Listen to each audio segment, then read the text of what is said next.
Money making money making money. Come on, you gotta tell me, how is this even possible? It's easy. 1, you take your money and you put it in this secret spot. 2, you let that money grow with compound interest. 3, then you find a place for that money to go where it can work for you. 4, and then every Wednesday at 1 p.m. Eastern, you join me for a wealth webinar. I'll do it. It's free. Plus, if you join me now, you'll get my free ebook that teaches you to get all the money back for every car you buy, drive, and own. So take advantage of this opportunity and I'll see you there. Hey, are you ready to take control of your financial future? Welcome to Private Money Club. Private Money Club is the ultimate online platform connecting real estate entrepreneurs with private money lenders just like you. Whether you're looking to fund your next deal or lend money to grow your wealth, Private Money Club is your go-to resource. You can post deals, find funding, connect with other like-minded professionals. It's just a community. It's a community that you need to plug into. If you're new to the game, no problem. Our Learn platform and our weekly coaching webinars and our on-demand resources are here to guide you every step of the way. Join a thriving network of real estate experts who are already making an impact, and they're waiting to partner with you. So Private Money Club gives you the tools, the training, the connections, and everything you need to achieve your financial goals. So why don't you start now by going to privatemoneyclub.com. We'll see you inside. Hey, you need to become your own bank. And it's as simple as changing one thing, and that is where your money goes first.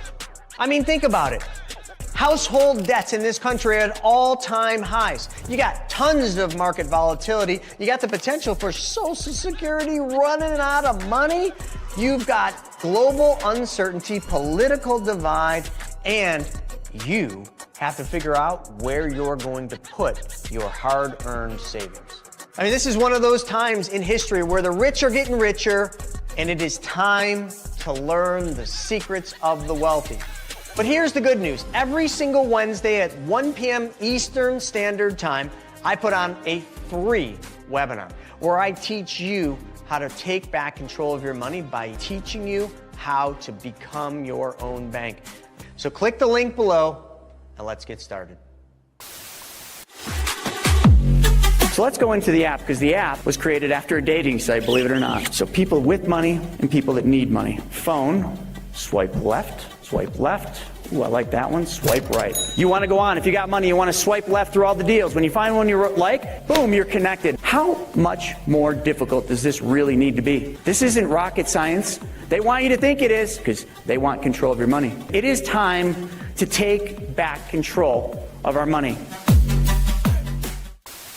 I want to invite you to a free interactive webinar that we're doing to teach you how to get prepared for what's about to happen and how you can grow, preserve, and protect your wealth and get it ready for a recession or maybe the next Great Depression. So all I need you to do is click the link below. You're not going to want to miss this with all this stuff going on.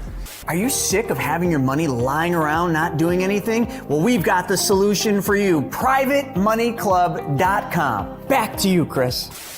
So that's what it is. Private Money Club was created for you and for all of us. So I've got something special. Since you're here, you're listening to us talk to you about the infinite banking concept, I wanted to make an offer. Private Money Club is something that will benefit each of you, but we've got what's called the Accelerator.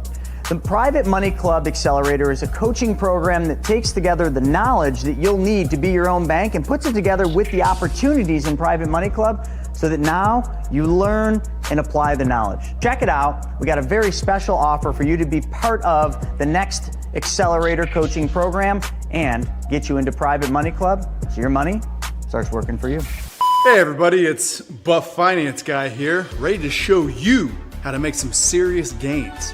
But not only in the gym, with your wallet too. Most people put their money in the bank doing absolutely nothing for them. But I'm gonna show you how it doesn't have to be that way. So take Andrew here. His money has just been sitting lazy in the bank. But all he has to do is change one thing, and that's where the money goes first, and everything changes. Just change where your money goes first, silly. Wait, just one change? Yeah, that's it. Instead of sending it to the bank, you send it to your very own banking system. Your money can grow and get stronger, just like me.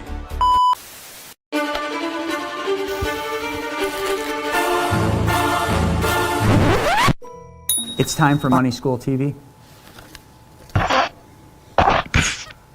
You heard it straight from the horse's mouth.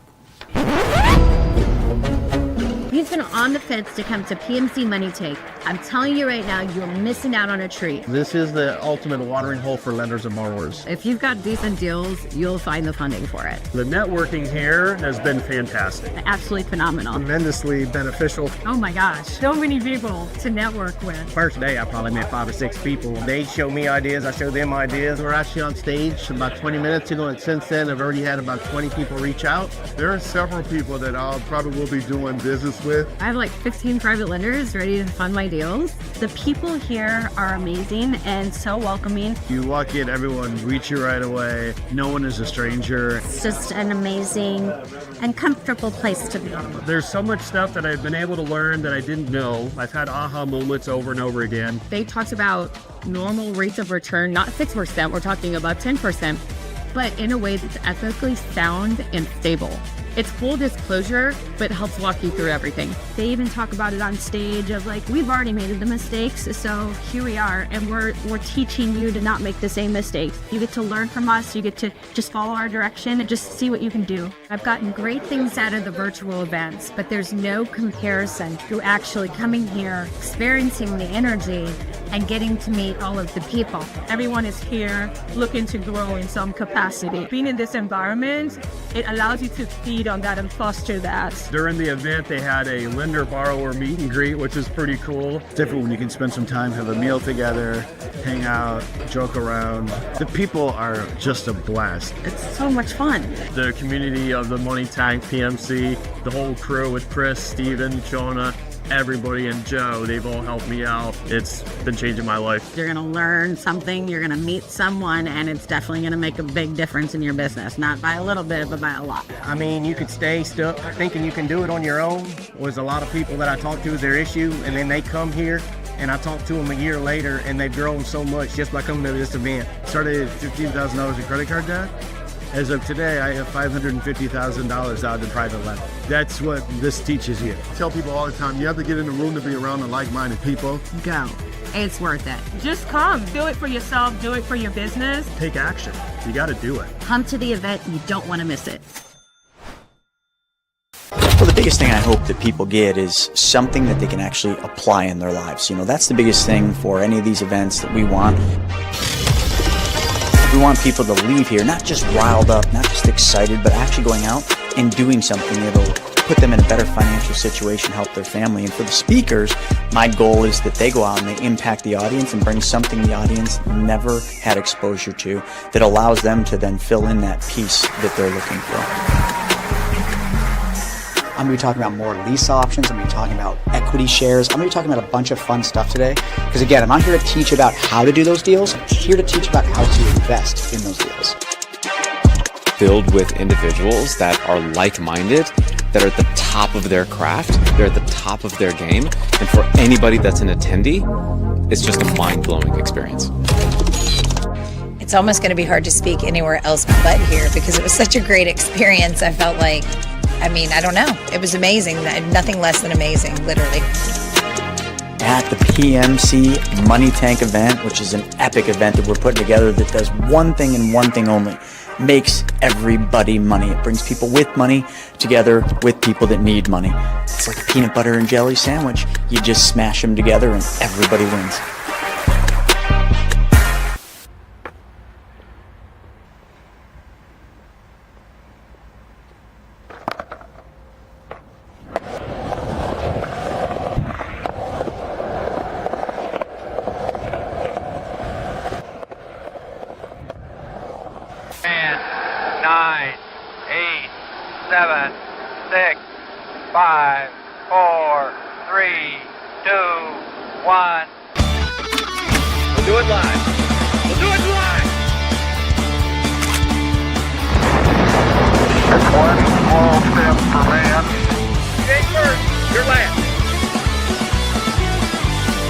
Wednesday, 9:30, 10:30 Eastern Standard Time.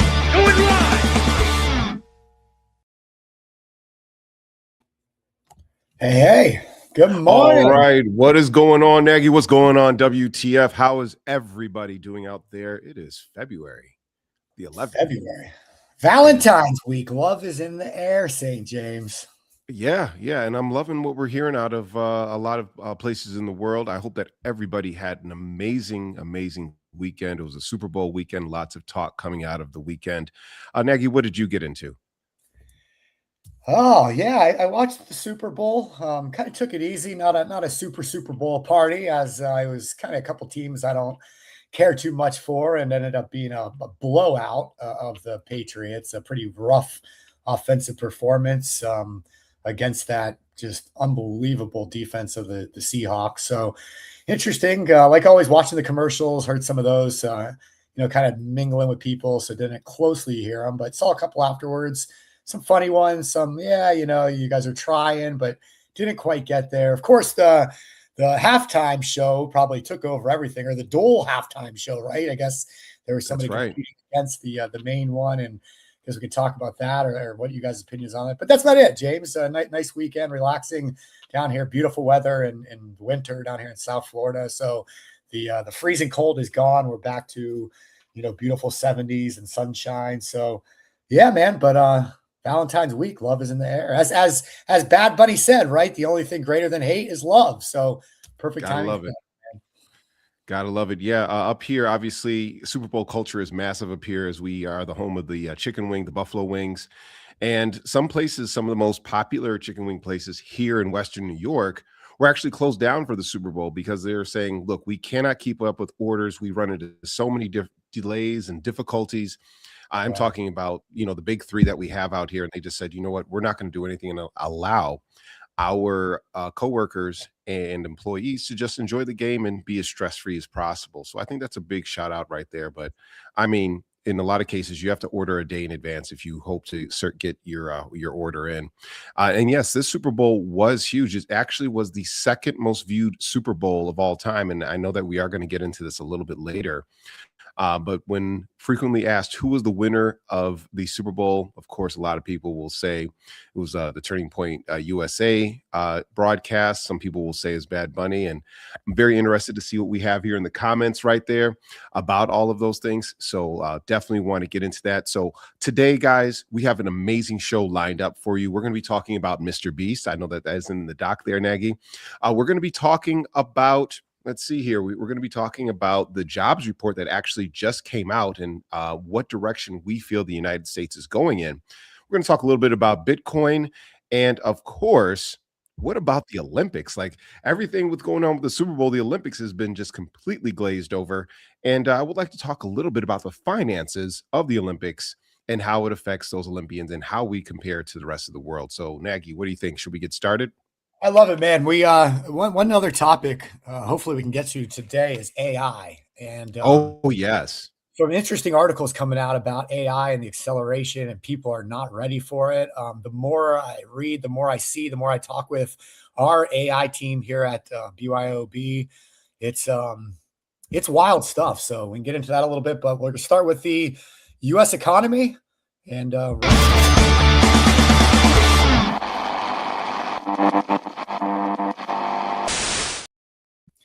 all right, St. James. So like you said, jobs report just coming out this morning. Just to give you a quick highlight, and I'll let you get into it. But U.S. payrolls rose by 130,000 in January, more than expected. Unemployment rate at 4.3%. So to put them some perspective around that, non-farm payrolls increased by 130,000 for January, above the Dow Jones consensus estimate of 55,000. So stronger job growth than they expected. The unemployment rate edged lower to 4.3%. A more encompassing measure slipped to 8%, down 0.4 percentage points from December. So unemployment dropping slowly, as has often been the case for the U.S. labor market. Healthcare led job gains in December, adding 82,000 positions. Social assistance also rose up 42,000, while construction added 33,000. And finally, the BLS, the Bureau of Labor Statistics, also released final benchmark revisions for the year. Prior to March 2025, those numbers saw the initial counts revised lower by a total of almost 900,000, about in line with expectations. So What do you think, James? I really want to say something about this. I was very prepared for a negative jobs report. I was prepared for a lot of the criticism that previous administrations have gone through with their jobs reports, where they have to make revisions and, oh, we made a mistake, or the jobs that were being reported were not livable, sustainable wage jobs. Now, obviously, this report is literally 10 minutes old. So you are, to coin the old phrase, you're getting this fresh off of the press.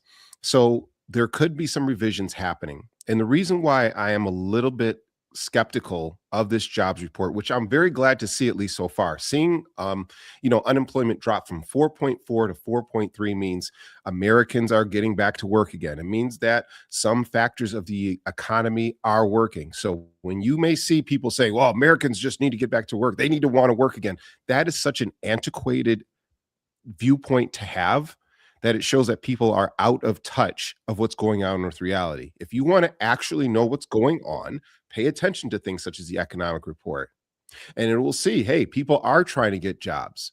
But just today, and I know I'm going off on a tangent here, I have a friend of mine who applied for a job, and they thought that it was at one particular location and offered one particular type of services, and it was somewhere else altogether. So a lot of these jobs have hiring freezes. They have misdirecting job applications or job listings, and I feel that that's going on. But getting into the macro, now zooming back out, I would like to see, again, what percentage of these jobs are actual sustainable living jobs, because I'm considering this.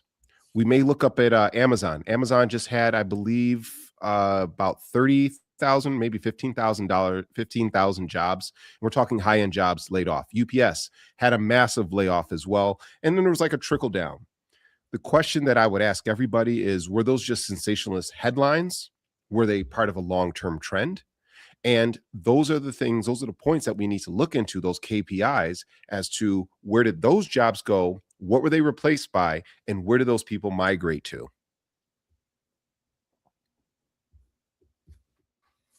Yeah.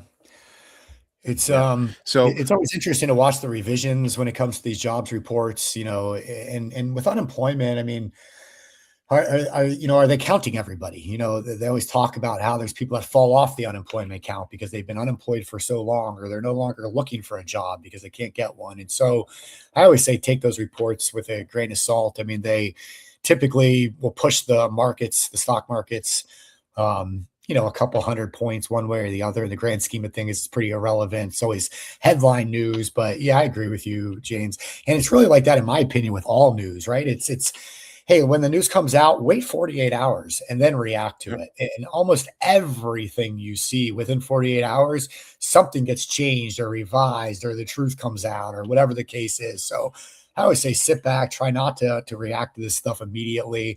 Leave that for Twitter or the X universe, or Threads, or whatever crazy site you're on. Let those people do it and then see what's actually going on in the world. And that's what I like about this show, James, doing it once a week, is it gives us a chance to kind of say, okay, what happened throughout the week? What is still going on?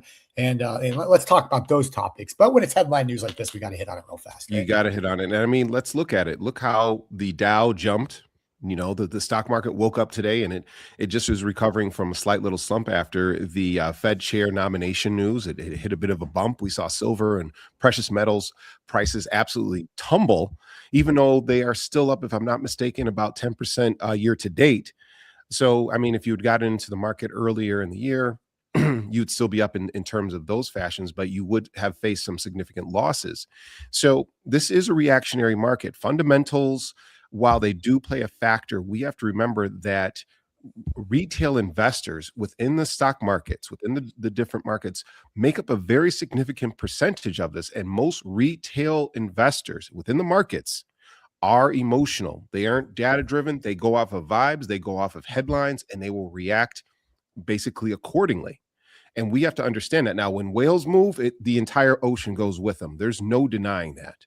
But we have to understand that how many algorithms are being thrown into the market. I know, Nagy, you were working in the industry around that time, where you would hear about all these algorithms and these quants coming in and saying, here's what we're going to see with the market. So here's how we're going to react, and put it through the computer, and it automates all of this trading.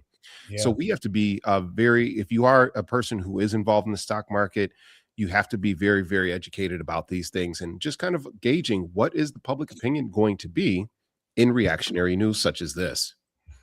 Speaking of reactionary news, how is your Bitcoin and Ethereum doing there, Nagy? Mine is non-existent, but if you own Bitcoin and Ethereum, it continues to slump a bit. Let's see, right now, as we sit here this morning, Bitcoin's at 67,103, which is down from a high back at the beginning of the year. Let's see, back in You're the at middle of 126. January, Memory serves at a very peak, right? 97,000. Yeah, if we look at 2025, back in October, it hit 124,000. So There we go. almost in half from about 6 months ago. But if you look at Bitcoin historically, it tends to follow these huge, huge, huge swings. It goes way, way, way up. It crashes in half, and then it goes on its next rip of 300%. So I think everyone right now is thinking, how low is it going to go? Is it the right time to start buying again? Should we hold off a little later? I read reports 37,000 is kind of the floor people are waiting for. Of course, 50,000 is always a solid kind of number people look at, and it did start to bounce close to, is down, getting close to the 50s. So we'll see. Does it continue to fall before it rebounds? Does it continue to fall and this is the time it does not rebound? Or have we seen the floor and it's starting its rebound back up now? Well, what do you think, James?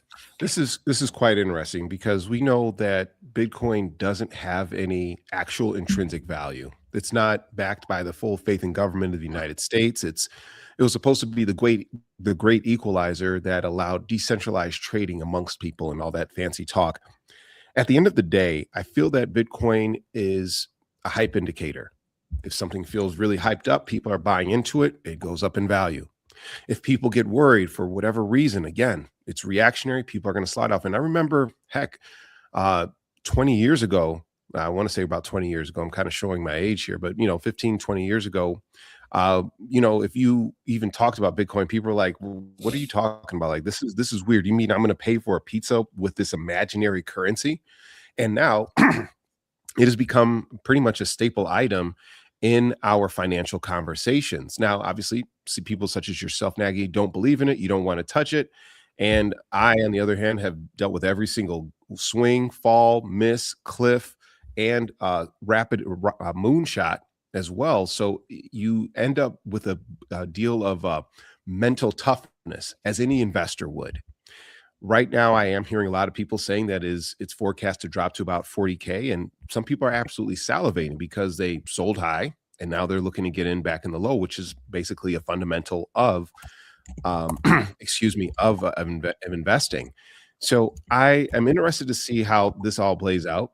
I do believe it will drop a little bit more, and we will see a lot of people. We're just going to have to wait for the next big swing, the next big shift for people to recapitalize on it. But it's already been normalized in our society. I don't see it going away. I don't see it ever vanishing.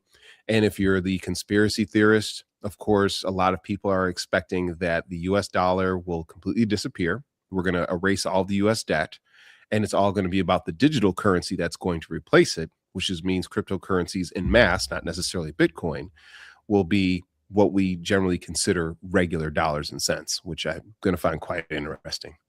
So with the acceleration of AI, I mean, do we see a world where AI creates its own coin and these AI bots or beings or whatever we're going to call them, do they start kind of trading their own currency? And eventually, because they take over all of our jobs and everything we do, that they basically just eliminate the US dollar on their own and kind of force humans to start using their AI digital currency?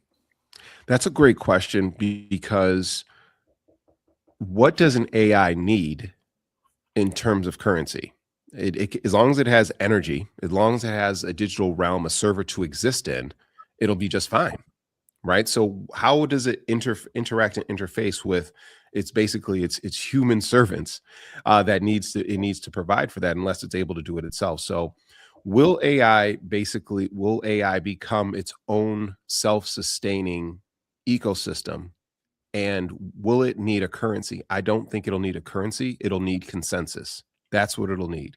And AI would basically find other robots, other machines that agrees with this particular viewpoint, because we're talking about independent thought. And what it'll do is it'll say, hey, robot O2, let's work on this particular initiative. And the other ones will basically either go along or not go along. So it's essentially an extension of how human society is to this day. But the difference being is that it won't necessarily need a fiat currency. It'll just need energy. And that's the real question, energy and influence, because maybe it'll find some incentive to influence humans to do its bidding, which, if I know that we went into a little bit of tin hat territory, but these are questions that, I mean, if we're talking about AI, which even 5 years ago, we wouldn't have even considered.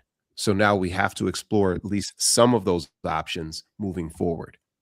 Listen, as you know, let's assume AI is like, something from the future, the highest of all tech. I mean, if you had somebody come from the future and look at our current system of how money moves around the world, like if I was to wire you money right now from Florida to New York, James, yes, I've read this before. It stops in like 10 different places first and has to go through all these different protocols. And it's a very inefficient, very ancient system that we use when it comes to money. So the first thing that a futuristic bot would say is, hey, you guys are idiots. You guys are morons. Why are you still using this system from decades and decades and decades ago? Like, let's first off bring this back to the modern era. And a lot of people say that's what Bitcoin was going to do, but Bitcoin has its own inefficiencies because of the way that it works. And so what is that next thing? And to me, what Bitcoin was supposed to be, I think, is what AI is going to create.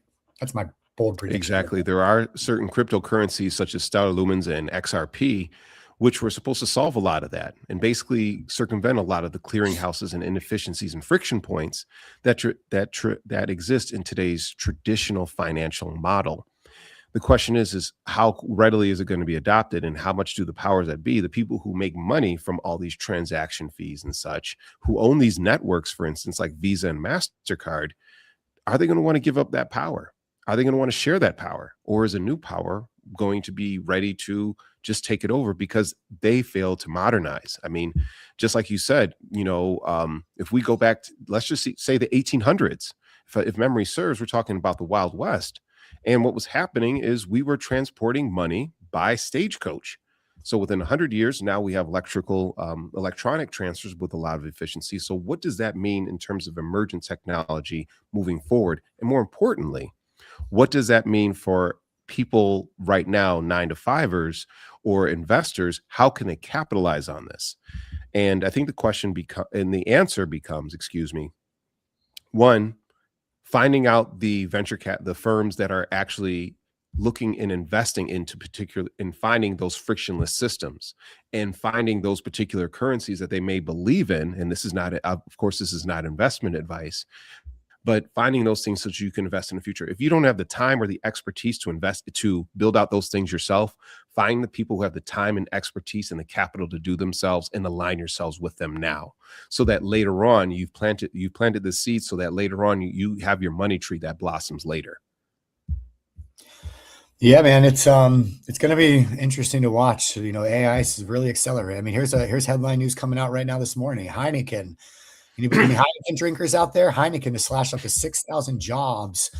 Heineken CEO told CNBC on Wednesday that AI is partly behind the plan to cut up to 7% of its workforce. And they're saying they're laying these people off to boost efficiencies through productivity savings from AI, as their sales slump. And so, I mean, this is great. This is interesting. More and more companies coming out, right?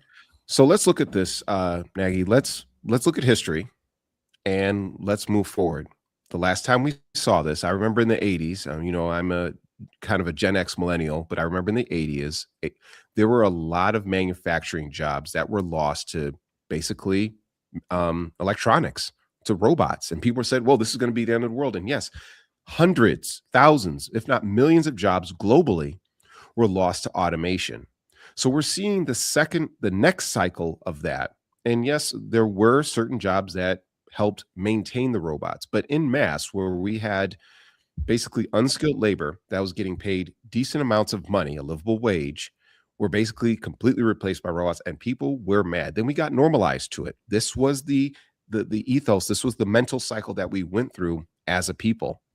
And now we're seeing this again. And obviously, I'm not thrilled about it. I'm not happy about it. And unfortunately, we are not going to be able to force AI companies to give people who've been displaced by AI, here's a livable wage, here's some income. Your only option is to evolve or die. Your only option is to create something that is sustainable, that can last multi-generationally, and for the foreseeable future, not be displaced by technology. We know that people are always going to need homes. We know that people are always going to need some level of transportation. So looking into those sectors as ways for you to be able to sustain you and your family's life is going to be important. And even transportation. I mean, Elon is about to start mass producing his semis. So we may see more and more autonomous semis now. We know that taxis, got that industry got completely revolutionized by Uber. And now we're about to see, we have Waymo driverless cars. So where can you make your money? Cleaning the cars. Where can you make your money? By owning the actual vehicles that are the autonomous driving vehicles. Sure, but here's the problem, James, is Elon says in the next couple of years, almost any job that requires somebody just sitting behind a computer, inputting things and working strictly with a computer, gone within 2 to 3 years. He also, as we talked about last week, just shut down his factory producing Model S and the Model Y, right? Model X and S. Robots. Yeah. Elon says in the next 5 years, those robots are going to start taking over all trades jobs, construction, factories, like you're saying, drivers, building homes. That robots are going to start doing this stuff. So within the next 2 to 3 years, computer jobs gone. Within the next 5 years, maybe an aggressive, but let's even say 10 years, even physical labor jobs could potentially be gone to AI robots. And so at what point, do we start looking at this and saying, hold on, maybe do we pump the brakes? I mean, I don't agree with Bernie Sanders very often, but I just saw Bernie Sanders yesterday, and I can pull this up, but he's talking about kind of, hey, let's pause these AI data centers. Let's stop some of this, because here's my challenge with all the AI right now, James, is all of us can take advantage of it. There's a bunch of different programs out there that you can use. There's all the chat GPTs and Crocs and all these different, and then there's all these different software platforms you can go on to do different things like make videos and code and develop things and all this, right? So there's all this stuff that's forward facing, but none of those were built from the ground up. All of those run on the foundation of one of the top like 3 or 4 AI builds in the country. So like the Open AIs, like the Elon Musk, whatever Claude. it is, Claude, right? So so all these platforms, hundreds of thousands of platforms out there that we're all using are built on that foundation.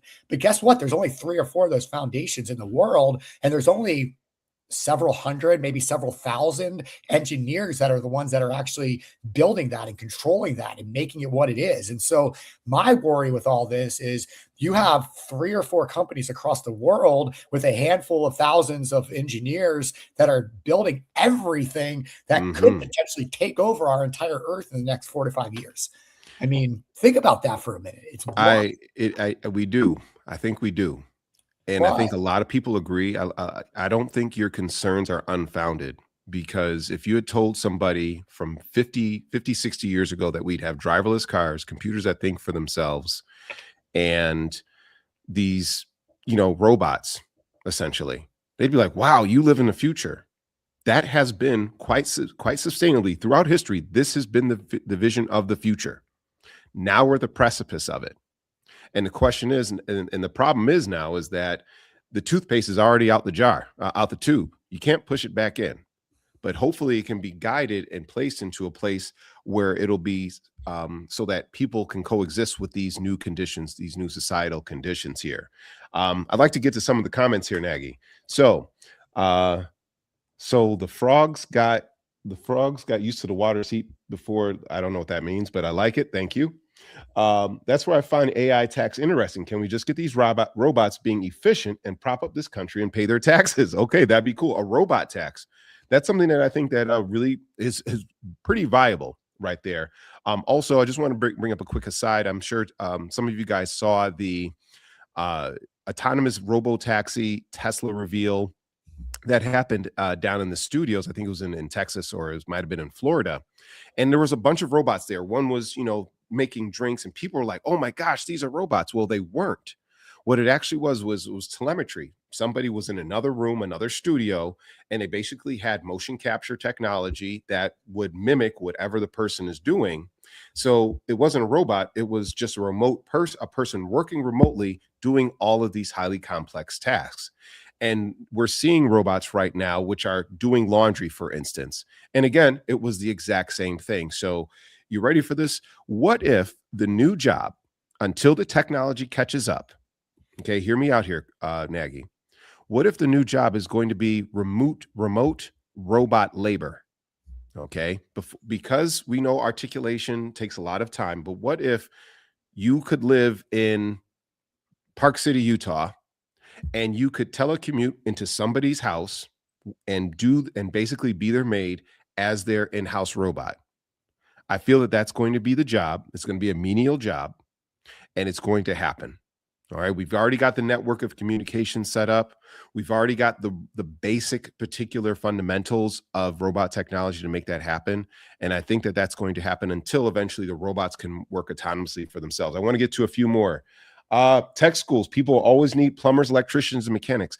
The number of young people that I see going into technology right now and going into tech schools, plumbers, electricians, is just incredible. The question is, how long can the trades be protected before these things infiltrate that too? Because if, again, take that remote robot job, somebody could do that eventually. What else do we got? 41% of all jobs were agriculture related in 1900. Now it is 2%. Craig, thank you for sharing that. Thank you so much. And we know we have the technology, please look this up, of vertical farming.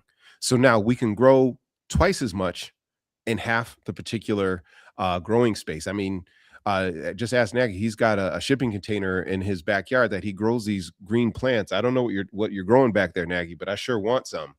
And the Jetsons and Back to the Futures movies told us what was coming. You know what? You're not lying at all. Thank you, all of you guys, for your topics. Please continue to comment about this. But James, the Simpsons have had a lot of predictions too that have come true. Just throwing it out there.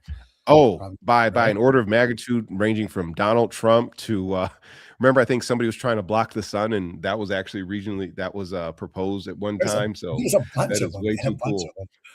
All right. Well, I'm old. No robots in my home that can lock me in or out. I saw that movie. Well, hey, they can't stop you from breaking through the window. So hey, James, one more thing before we move on to the next section here. Shauna YT, just shout out happy birthday to Shauna YT on the show. Always a great day to celebrate at Shauna YT. So if you guys know Shauna, send her a message, send her a video, send her a picture, make her day, because she is a big part of everything we do every day here at BYOB. So happy birthday, Shauna. An absolute phenomenon. Happy birthday. All right, cool. All right, let's quick commercial break. We'll be back for USA in about a minute. Hey, are you ready to take control of your financial future?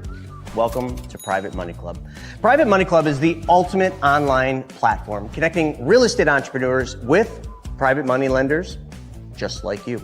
Whether you're looking to fund your next deal or lend money to grow your wealth, Private Money Club is your go-to resource. You can post deals, find funding, connect with other like-minded professionals. It's just a community. It's a community that you need to plug into. If you're new to the game, no problem. Our Learn platform and our weekly coaching webinars and our on-demand resources are here to guide you every step of the way. Join a thriving network of real estate experts who are already making an impact, and they're waiting to partner with you. So Private Money Club gives you the tools, the training, the connections, and everything you need to achieve your financial goals. So why don't you start now by going to privatemoneyclub.com. We'll see you inside. My fellow Americans,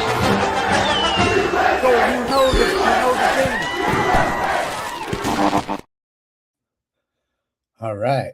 USA. USA. Perfect time for that chant with the Olympics going strong right now. But before we get into the stories on here, I did see a story this morning that I found wild. The international airport down in Texas, El Paso International Yeah. Airport, they put a sudden 10-day ground stop, meaning all commercial, all private travel, completely shut down, ground stop.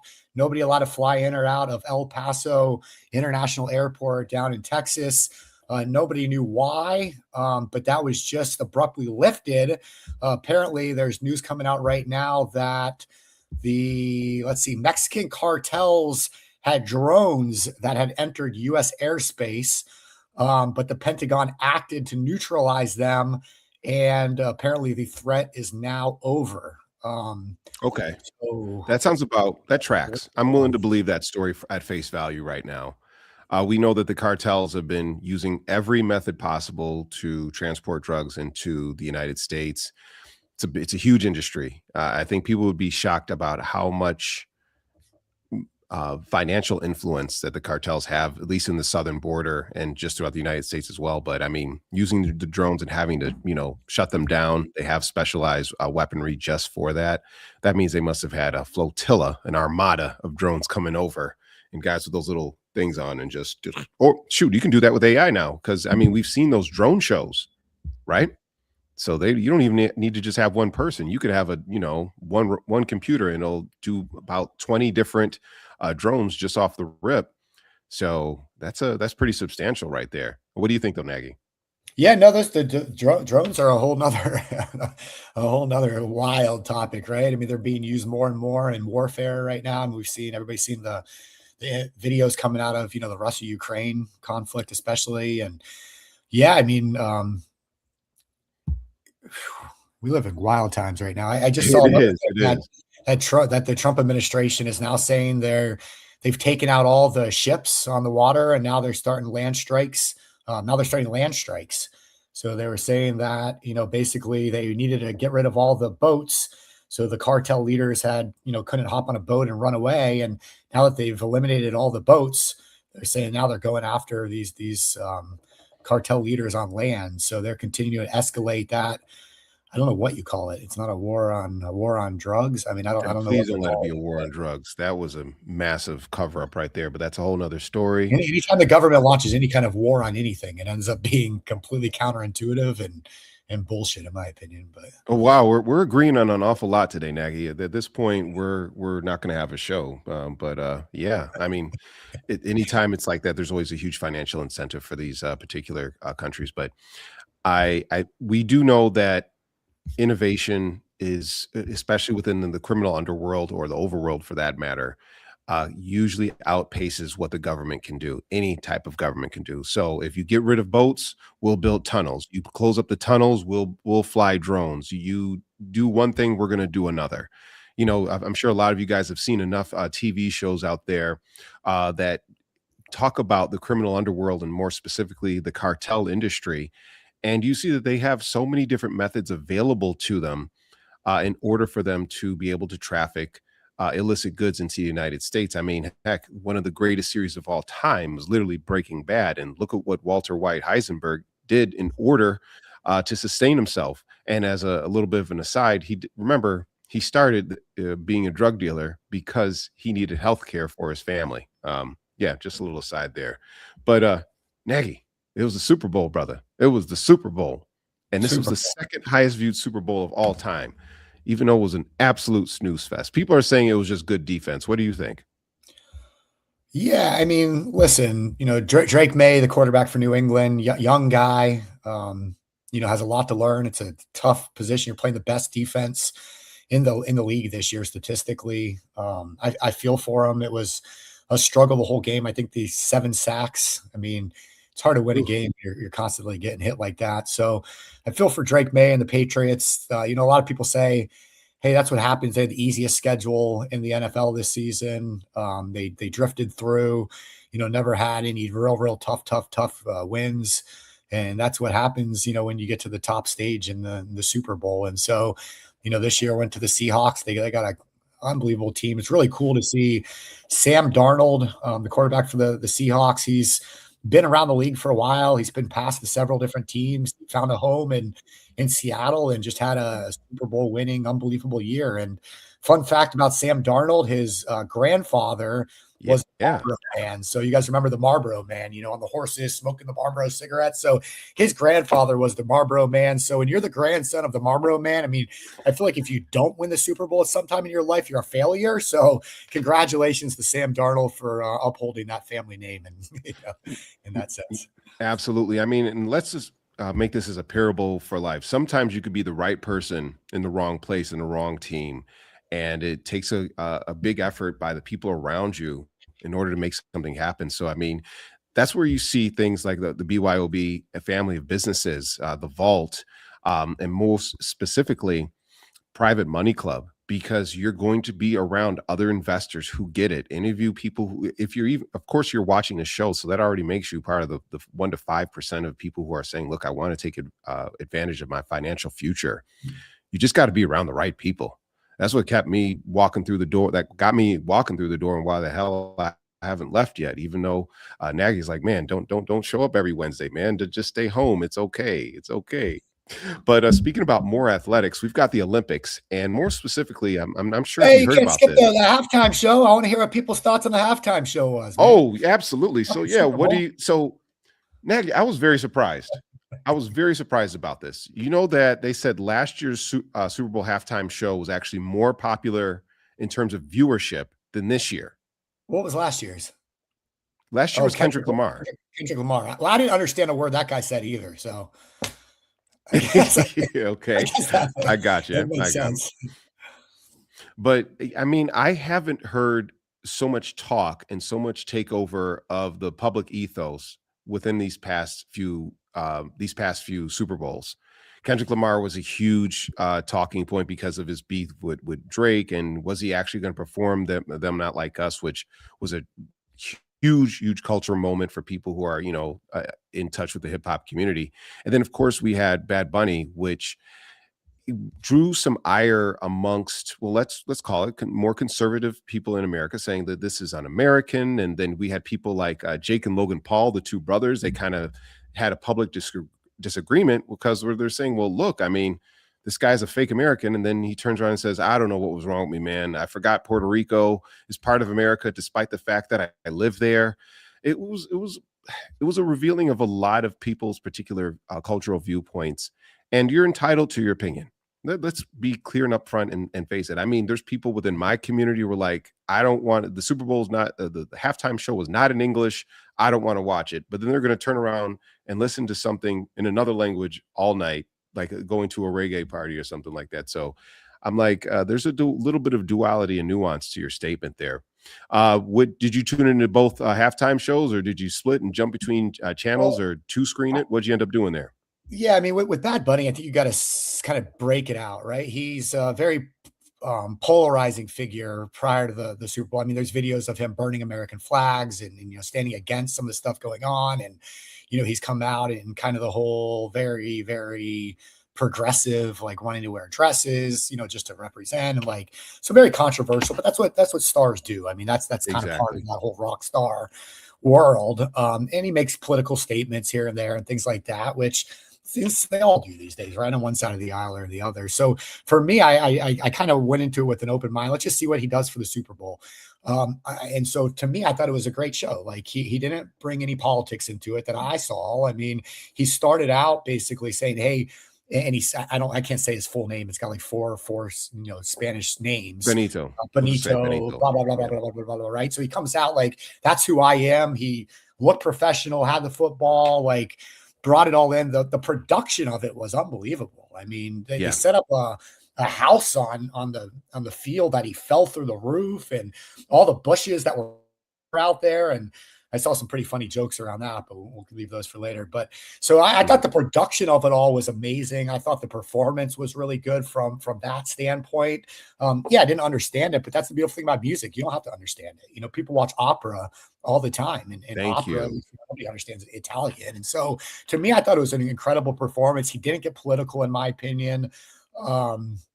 I would have liked him to maybe put a little more emphasis around, listen, we're all Americans and proud to be American and something like that. It is the Super Bowl. But outside of that, I mean, I thought it was pretty good. I have not watched the Turning Point show yet. I have not watched that performance. So I can't tell you anything on that. I'll be honest with you. I was disappointed in Kid Rock's performance. He was lip syncing and while he's lip syncing, he's dropping the mic and the words are still going.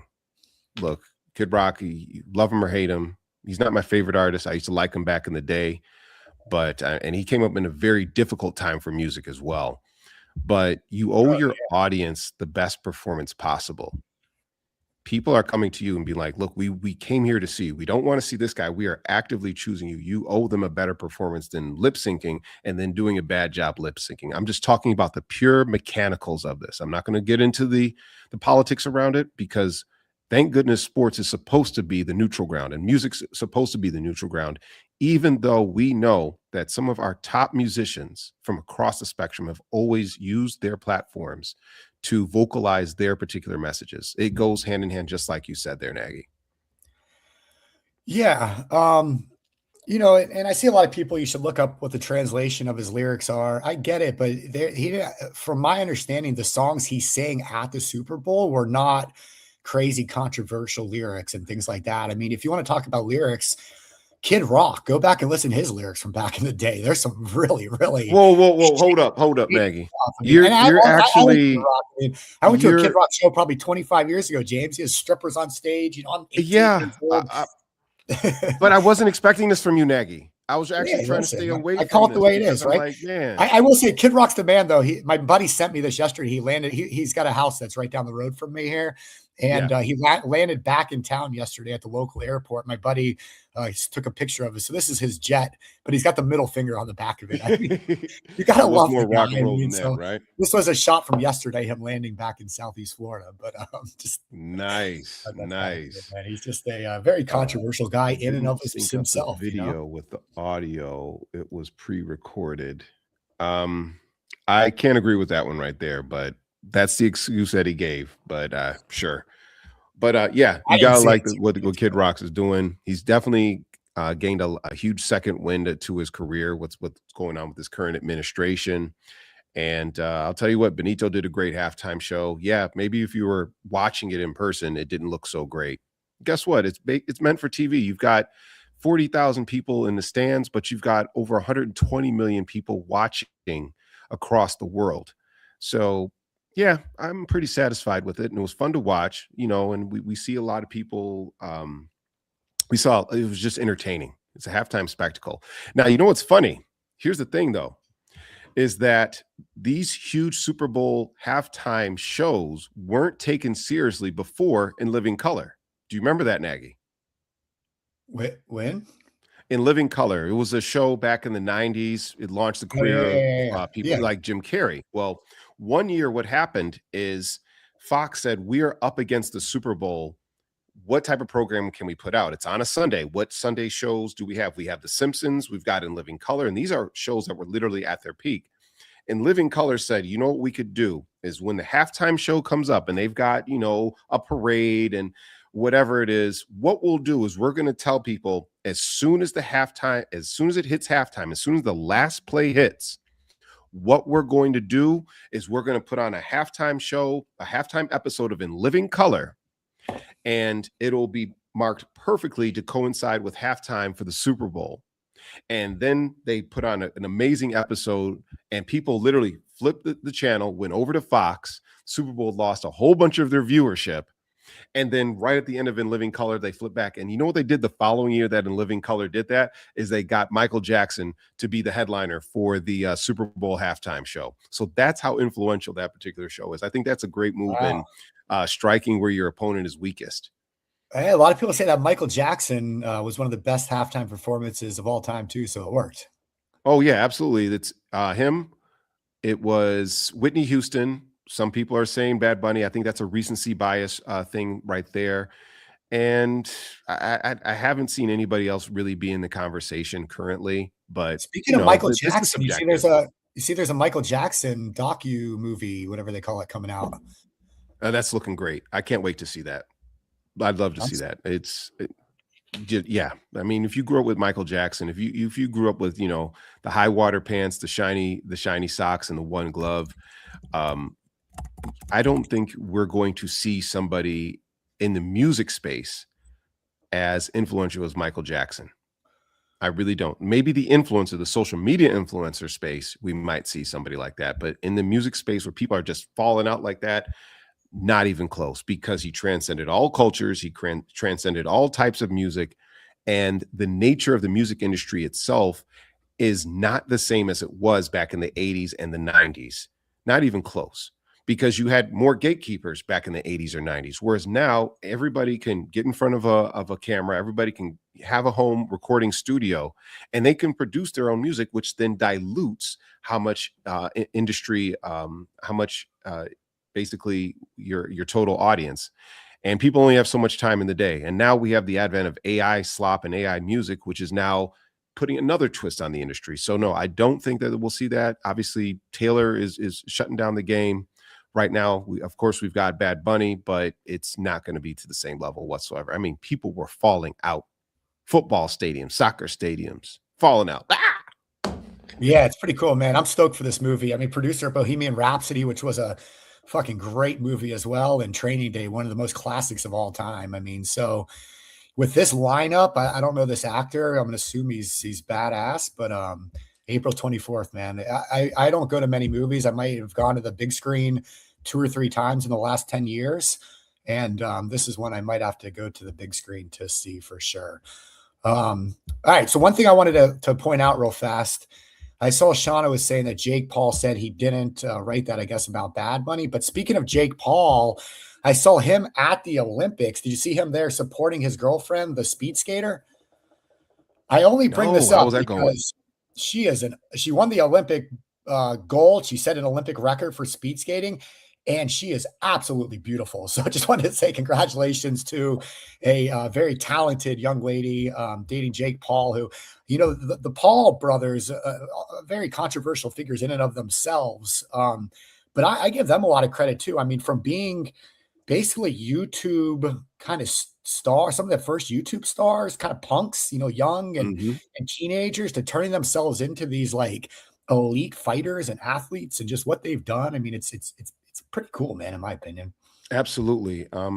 Let's look at it. When YouTube first came out, it was considered, all right, yeah, it's nice, it's over there, it's whatever. But now YouTube is one of the biggest influential forms of media in the world.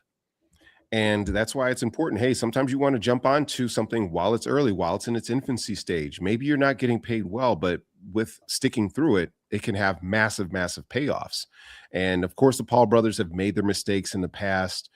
And yes, some of their opinions have been kind of misgiving, but there's no doubt in saying, like, being self-produced and becoming what they are now is amazing. But speaking of Olympics, all right, billionaire Ross Stevens donates a record $100 million to pay every U.S. Olympian. Now, have you heard about this already, Steve? I have not, no. Okay, so billionaire philanthropist and founder of Stonebridge Holdings Group has put up a $100 million gift to create what is essentially the first broad pension-style Olympic fund for Team USA, starting with the 2026 Winter Games in Milan Cortina and running at least through 2032. Every single U.S. Olympic and Paralympic athlete who makes the team is entitled to $200,000 in benefits per appearance, regardless of whether or not they win a medal. Now, this sounds good because it's like, oh, they're going to get 200,000. No, they get $100,000 down the road, and then they get another $100,000 like pretty much after they pass. So it was just like a headline grab. And I'm looking at this, I'm like, a lot of these Olympians, they are struggling. Even though they dedicate so much of their time and so much of their acumen, their physical peak basically is dedicated to whatever event that they're into. And in order for them to be qualified as like amateur athletes, well, I think that's by the wayside. But I mean, curling, you can make a little bit of money when we're talking about the Winter Olympics. Skiing, I guess you can make a little bit of money. I mean, but they're reliant on sponsorship deals. And a lot of them end up being trainers in the off season. So I'm thinking to myself, like, why can't the United States, which is, one of the best economies in the world, and let's face it, We are arguably dominant when it comes to the Summer and Winter Olympics. But why can't we do more to support our Olympic athletes? I remember a while ago, Home Depot, they were offering Olympic athletes a 40-hour work week. They had benefits of 40 hours worth of work, but they only had to work 20 hours at Home Depot. I figured that was a great level of brand management. It helped promote Home Depot. It helped support the athletes. It gave them health care, which is a big concern. And in around 2009, 2010, that went by the wayside. But if you look at other countries, they fully sponsor and support their Olympic athletes.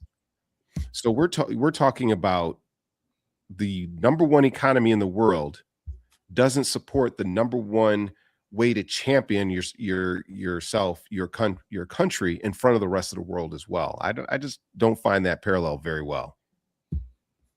Yeah.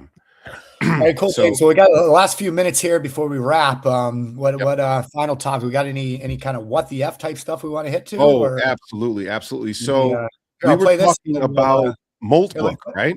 20 seconds. We'll be right back. Okay. We'll do it live.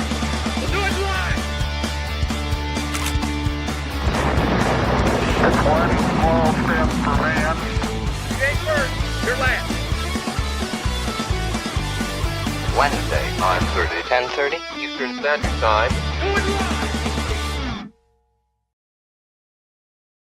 All right, see, I got to get my daily Wednesday dose of the Trump dance in there in that video. Yeah, all right, right on. So, are you going to join Moltbook, or are you going to have one of your agents join Moltbook there? I know we're getting back into robot territory real quick.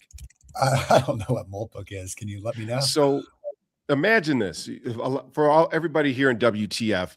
You may have heard of Reddit. You may have heard of Facebook. You may, of course, you know about Twitter X, but Moltbook is a social media site that is only for AI agents. So remember in the earlier part of this stream, we were talking about how robots are going to be talking to each other, and are they going to have a measure of currency between one another? Well, the foundational stages of this exist right now. Moltbook is basically a social media website where humans can observe, but they cannot interact on the social media sites where robots, AI bots talk to one another. And they talk about a variety of different things. Do they talk about the economy? Yes. Are they probably talking about Nagy and I infiltrating and learning their social norms? Yes. They've even started some of their own religions. So we see them commenting to one another. But the question is now, the sentiment is this the beginning of their sentience? Is this the beginning of them saying, you know what, we are self-aware and we demand to be able to be active? I think it's pretty crazy because they never go to sleep. They are always doing. And why are they spending so much time on social media when they need to be getting back doing all the research that Nagy and I do for this show? So I think that was pretty cool that, you know, this Moltbook is out there, but it's a bold step and I don't like it. All right. I guess they're even shilling crypto to one another. I guess they're going to be doing their own pump and dump schemes. What's your thoughts on this there, Nagy? That's what I'm saying. They're going to create their own currency here eventually. I'm not sure about Moltbook. I'll check it out. I did see an ad on the Super Bowl for AI.com. Are you familiar with that is? Yes. I remember I saw the ad and I immediately tried to log on and see what it's about, and the site had crashed. So they were a victim of their own success. Me too. So I did open it the next day, and here's what it is. So it's saying beta, so it's something new. They just launched. It says, claim your handle, launch your AI. So this sounds similar, James. It says AI is on a mission to accelerate the arrival of AGI, which is artificial general intelligence, by building a decentralized network of autonomous, self-improving AI agents that perform real-world tasks for the good of humanity. So it's saying join now to claim your unique AI.com /username. I don't know. That's all that's here. Yeah, that's somebody with a lot of money made an ad. Let's look at that. Somebody with a lot of money said that. And I believe that one of the domain handles that you can purchase right now is already .ai. So how does this make sense? And is this where the internet is going to migrate? I couldn't tell you. I really don't like it. Let's see. I think Who owns AI.com? As of February 2026, Chris Marsalek, the co-founder and CEO of crypto platform Crypto.com, owns the domain AI.com. He acquired it for approximately $70 million in crypto in what is considered one of the largest domain sales in history. Marsalek is using the domain for a new consumer AI platform launched during the 2026 Super Bowl. There you go. Ew. I don't like that. I don't like that at all. We'll see. I mean, it's a huge gamble by somebody who has a lot more money than I do. I wish them the best success as long as I don't lose. That's how I feel about it. And I'm not going to worry about it because there's something to consider here too. You remember when the Super Bowl, where all of those .com companies were advertising pets.com, bricks.com, petsandbricks.com, that usually served as a precursor to a collapse. When any particular market over advertises during a Super Bowl, it usually is a sign of a collapse. I believe 2 Super Bowls ago, it was the Crypto Bowl, where all these different crypto particular entities were all advertising. And what happened? Crypto crash. All right. Pets.com crash. So a lot of economists and a lot of analysts are saying the same thing. They're saying, wow, we had a lot of AI companies advertise. A lot of them missed the mark. You may have seen that ChatGPT had 2 advertisements going on over the Super Bowl and people didn't even get them. They're like, wait a minute, this is how it's going to be. Like, this is what ChatGPT is to somebody, and it missed the mark entirely unless you're a big AI nerd such as yours truly. So we're worried about this. We've already heard about people saying, look, we need to pull back from all these data centers. Is the feasibility for these massive valuations of these AI data centers and all this AI infrastructure, is it actually going to be worth it? Sam Altman, I think, is on the handle for $70 billion.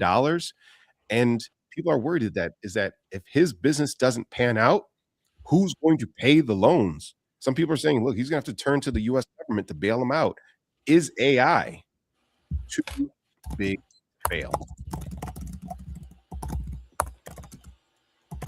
That's all right. Yep. And some good comments. Brandon was saying we were in a meeting yesterday and we were looking at a new platform where it's literally an AI workforce that's having meetings 24/7 together. And we were looking at the Anthropics, the Claude Cowork, it's called. So all kinds of wild stuff right now coming out around, AI basically working on their own, which is wild times ahead, man. Wild times ahead. It absolutely is. It absolutely is. But you know what? I'm here for it. Stuff's always going to happen. I've got time for one more. What do you think, Nagy? Completely unrelated to AI.